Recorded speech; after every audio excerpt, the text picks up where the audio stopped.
Welcome to this week's episode of Sports Central. I'm Cam Gutekunst. CMU Golf turned some heads at the MAC Fall Preview in Noblesville, Indiana, placing third in the team competition behind Xavier and Toledo.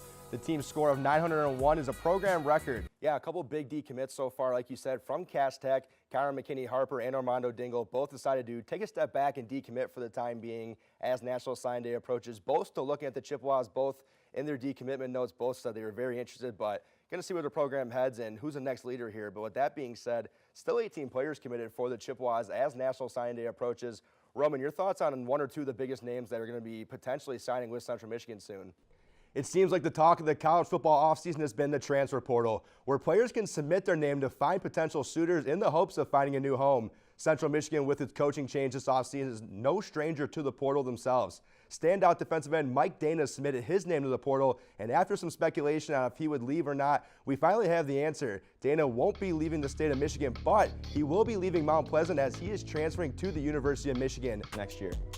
Yeah, absolutely, Roman. You look at those two different players, and that's a special duo right there. Out of those 6 Sunshine State players, you take Cameron Vaughn, you said it, 6'6", 300 pounds for a high school senior. He is a massive talent, and he's a guy who already had an offer from Central Florida. He had some SEC offers such as South Carolina, and the only thing you really see about him is he's a little raw as far as, speed and that dynamic aspect is really concerned. But I hate to break it to everyone, if he was a guy who was running a sub 640, he'd probably be playing at SEC school. So that's a very big pull for Jim McElwain. And if you work on him a little bit, could be a future stud for this Chippewa program. And then you said Daniel Richardson, and you can pull a kid who played for Miami Carroll City, arguably top 25, if not top 30 program in the whole country, not even just in Florida. You have an elite talent who has an elite pedigree, and he also had some pretty big offers as well. The Chippewa men's basketball team took on Chicago State for their second game of the season. CMU would start out hot and never look back.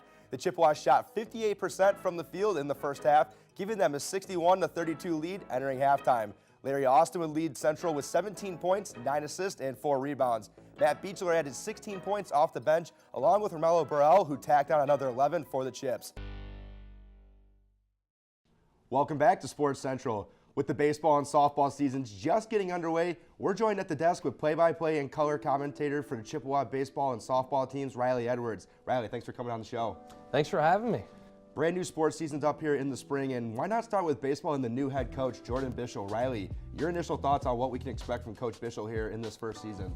Yeah, Joe, I have to really agree with you here. It is time to be at least a little bit panicked so far, but it's far from over. You've only played one of your 8 slated conference games on the year, and you took a tough loss to NIU. Looking at that, that was the debut for Tommy Lazzaro. He came in mid-third quarter. The Chippewas trail 21-3 when he comes in, and 2 straight touchdown drives. He leads the Chippewas down to a quick 3-and-out after a couple sacks, and then he got them all the way down in the red zone, and then there was that last-second interception that really sealed the deal for the Huskies. So first off, for me, for leaders for next year, there's one huge name I look at the stat sheet, and that's Jonathan Ward, our running back. And he had just under 1,500 yards last year and 13 touchdowns between receiving and rushing, and the man was just a workhorse for us. So I definitely think he's going to pick up the slack, especially in a spread offense, and I think he's going to be a dominant player and a leader for this Chippewa team. Basketball is officially back here at CMU, and on this episode of Sports Central, we'll take a look at how the men's and women's teams started off their seasons. We also take a look at club and high school hockey, so stay tuned because Sports Central starts right now.